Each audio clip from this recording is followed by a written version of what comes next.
Welcome back to another episode of Heebie-Jeebies TV. Now, today's episode is going to be another true crime case. And when I first heard about this case, it was about a year ago. And I was shocked, absolutely shocked at how disgustingly mishandled this case was. But at the same time, I was also very, very intrigued as to what could have actually happened. Yes, there was a lot of gross negligence in this case, but there's also a part of it that remains unexplained. There's a certain part to it that we just don't know what happened. We have absolutely no answers to. Now, before we get into today's case, I just want to send a quick reminder to please consider subscribing if you guys enjoy this type of content. We post 2 to 3 times a week, and we really enjoy talking about stuff like true crime, the paranormal, and unsolved mysteries.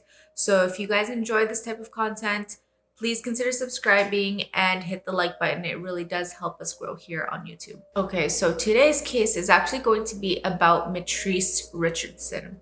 Now, her family actually described her as being a bundle of joy. She was a very happy, outgoing woman. She was intelligent. She was educated. She had a degree in child psychology, and she was actually a very responsible woman. Unfortunately, she also had a debilitating mental illness called bipolar disorder. Now, Mitrice was born on April 30th, 1985, and she went missing when she was only 24 years old. And the day she went missing was September 17th, 2009. So she was still very young. She had a whole life ahead of her. She was just getting to know more and more about her, setting her goals, setting up a fantastic life for her. But unfortunately, that ended way too soon for Mitrice. Now, at the time, she was actually dating her girlfriend called Tess. And throughout the few months leading up to this entire ordeal, they had actually broken up. And a lot of it, from what I read online, had to do with Mitrice's bipolar disorder. For a long time, she did have control over it. But unfortunately, in the months leading up to it, she was exhibiting a lot of signs that she was now losing control. She was saying a lot of things that were completely out of character and even doing some things that just were not who Mitrice was. And unfortunately, this led to her breakup with Tess. So on September 16th, 2009, Mitrice's behavior really took a step to another level that made people really worried for her well-being. On that night, she started sending texts to her friends and family saying that she was a part of the universe. She also texted her mother that night saying, "Watch the news, it's going to shock the hell out of you." And then she actually went onto Facebook and posted an odd message that said, "I just want to sleep, LOL. But you know me and my crazy ideas, let's see where they take me." So later that evening at approximately 7 p.m., Mitrice decides to drive from LA to Malibu, which is approximately 1 hour. And she decides to go to a fancy restaurant called Jeffrey's. It is a very beautiful restaurant. It's fine dining, it's very fancy, and it's also a little bit expensive. So she drives into the parking lot, parks her car, and immediately the valet notices her acting weird. He said that she seemed like she was a little bit out of it. So she goes into the restaurant where she asks for a table for one. She's given a table, but the staff inside also notice that she's acting a little bit strange. She just seems like she's not fully centered in the current reality. So she sits down and she actually orders a Kobe steak and a cocktail. And while she's waiting for her order to arrive, she spots a table in the restaurant that had a group of 7 people just hanging out, having a good time. So she decides to walk over and basically invites herself to sit at their table. Now, this group of people, luckily, they were quite friendly. They were welcoming to her. They spent the night talking to her. But after, when they were interviewed, they said that she did come off a little bit strange. Even though they were being nice to her, they described her as being quite eccentric after she said that she was actually from Mars. She also went on to say that she actually wanted to avenge the death of Michael Jackson. So eventually the group left, they were finished with their meals, and they decided to head out for the rest of the evening, leaving Mitrice at the restaurant by herself. So at this point, Mitrice tried to play off with the waiters that the group had taken care of her bill. Unfortunately, this wasn't true, so Mitrice was left with an $89 bill. At this point, she started telling the server that she didn't have any money. And they were getting a little bit annoyed. They were getting upset with her, and they were telling her that if she didn't pay her bill, they were going to call the police. So at this point, Mitrice says that she can call her grandmother and she can pay for the meal over the phone.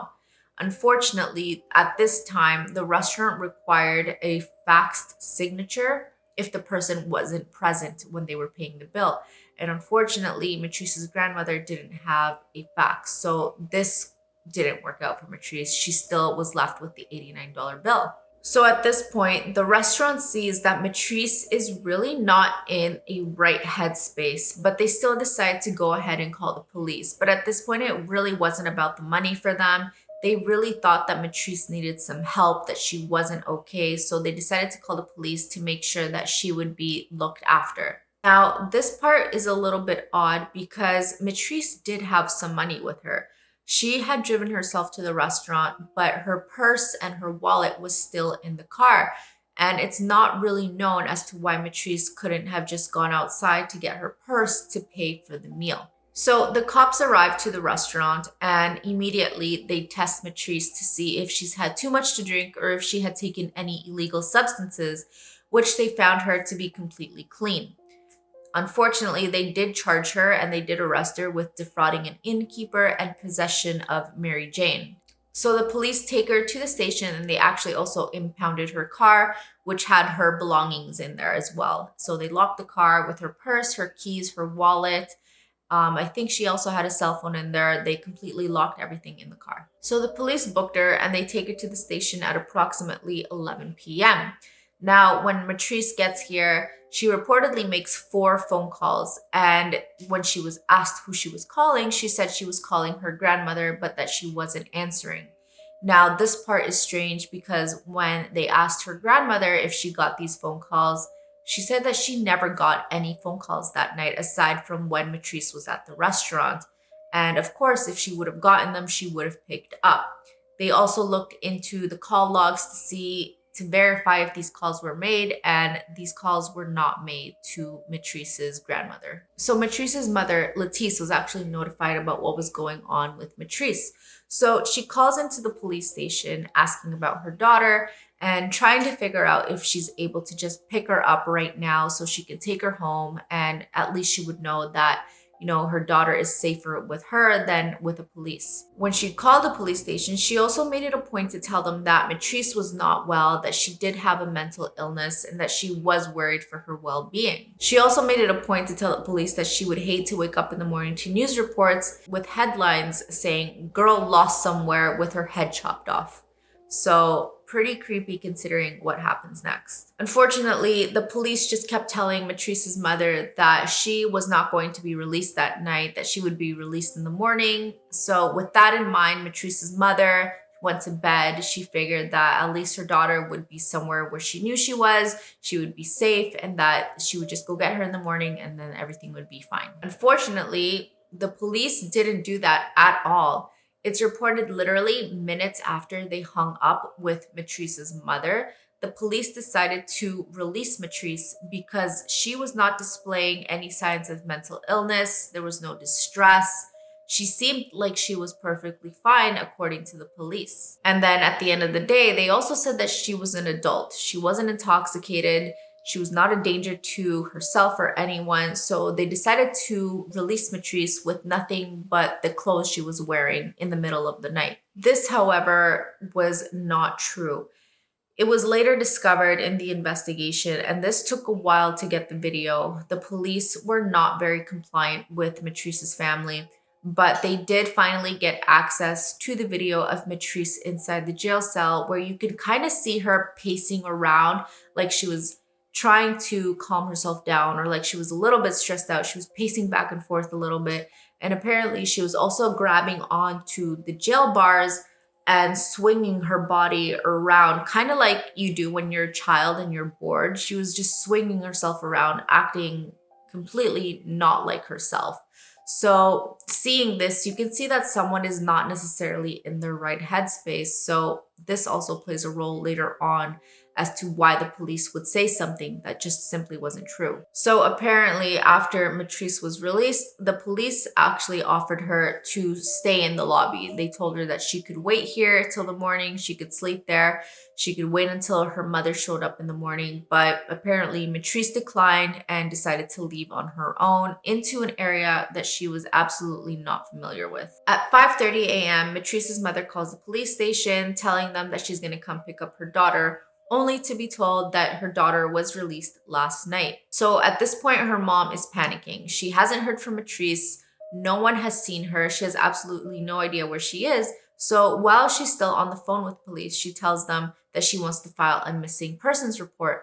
And the police tell her that she can't do that. It hasn't been 24 hours and that she needs to wait a little bit longer before she does that. At 6:30 a.m., Mitrice was actually spotted hanging around the backyard of a news anchor. His name was actually Bill Smith, and he was a news anchor in the Monte Nido region.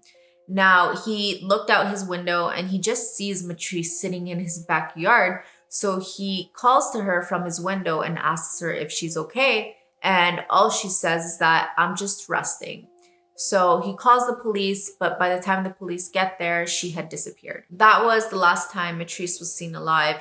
And from there, the investigation began. But the way this investigation was conducted was very obvious to Mitrice and even to the public that the police simply did not care. So knowing the last place where Mitrice had been seen, the police waited 2 whole days before going back to Bill's home to do a proper investigation. Eventually, they did decide to go search her car and they went through her personal belongings. And here they actually found a small diary with a few entries that alluded to the fact that Mitrice had not slept in the 5 days before her disappearance, which could explain her strange behavior. From here, the police actually promised Mitrice's family that they would do an extensive search for her. They would have people on the ground, they would have search dogs, they would have helicopters, they would have the most up-to-date technology looking for Mitrice.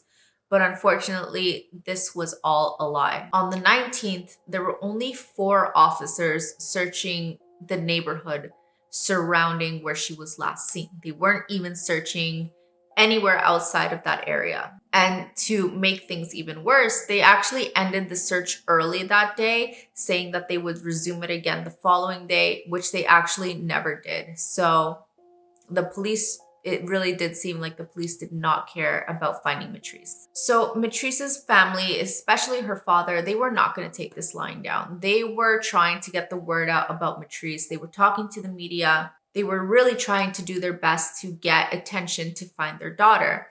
And this ended up working and backfiring on the police. The police started to get called out. They were starting to get a bad rep on the media, to the point where they had to do a conference to basically defend themselves. And in doing so, they kind of bashed Mitrice. They started saying that she didn't pay her bill, that she was totally coherent when she was brought into the station, and that ultimately she was an adult and that the police station was not a babysitting service. There were several things that didn't come to light till after Mitrice's death and after the high time or the peak times of her investigation.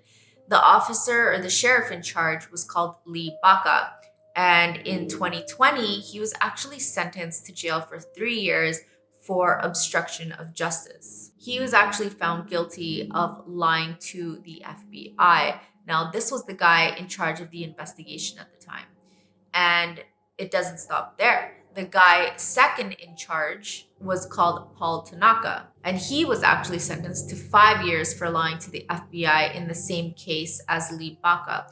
And what's even worse is that Paul was actually tied to a racist street gang called the Linwood Vikings. So they were basically white supremacists, which makes it hard to see how this case was not racially motivated. So it's very, very hard not to make that connection that the way this case was handled had something to do with Mitrice's race. She was African American. It wasn't until January 10th, which was 4 whole months after Mitrice went missing, that a proper search for her was done after her father continued to pressure and pressure and pressure for something to be done about Mitrice. It was finally the extensive search that her family had been promised, but unfortunately, there was nothing found. It wasn't until August 9th, 2010, 11 months after Mitrice went missing, that her body was finally found. It was approximately 1 p.m. on that day when park rangers were out strolling Dark Canyon. Now, this area, this mountain, is actually known for housing a lot of illegal growth operations, which makes it a dangerous place to be. It's not somewhere you want to go, spend your free day on. It's also known to be in a very secluded area. It's a tough area to walk around. There's no actual paths. There's no reason for anyone to really be in there unless you're looking for a thrill-seeking adventure. There's no paths. You have to be a very experienced hiker to maneuver your way through that canyon. So at approximately 1:30 p.m., the park rangers in a deep ravine actually stumbled across a human skull. Other parts of the body were actually also later discovered to have been mummified. This led people to speculate that this could have meant that Mitrice's body was actually buried somewhere else and then later dumped here. So at 5 p.m., a 7-person team from the coroner's office arrived at the crime scene with the expectation that they would be flown down to where the body was. It was not really easy to get there on foot, so they had to be airlifted. However, this did not happen. For whatever reason, only the police department was airlifted down to where the body was. The coroners were not allowed to go do what they would normally do when a body is found. They were not allowed to take photos. They were not allowed to look for evidence around the area to see whether this was a homicide or if there was anything else that could explain what happened to her body. They really were not allowed to look at this body for whatever reason. So normally the police have to get permission from the coroner to touch the body, to remove anything. And in this case, they didn't get permission from the coroners to do that. They were given clear instructions not to touch the body, but for whatever reason, they ignored these instructions and just decided to collect Mitrice's remains on their own. But what they did such a messy job with this that they actually forgot they left several bones of her body behind. And this was only discovered later on when Mitrice's family went to where her body was found, and they actually had like a little memorial, and they discovered several small bones of Mitrice's still there. Now, the police quickly said that this was not a homicide, that this was just a tragic event. But Mitrice's family believes otherwise. They do believe that she was met with some sort of foul play. Unfortunately, the actual cause of death has never been fully determined. We actually don't know what happened to Mitrice. We don't know how she died. We don't know how she got there. And this has opened the doors to a lot of theories. So let's go into these theories a little bit more. The first theory and the leading theory is that her bipolar disorder finally took over and really got the best of Mitrice and led her to make some questionable decisions. So it's suspected that Mitrice was going through a manic episode of her bipolar disorder. So after they found the diary, they were able to confirm that Mitrice had not slept in the days leading up to this entire disaster. Now, this is a common sign of mania. She was last seen saying things to her family like we talked about at the beginning of the video.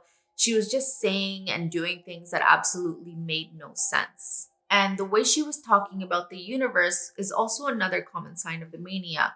What happens when someone is going through a manic episode is that they start saying and doing these things that might not necessarily make sense to people around them, but they definitely make sense in their head.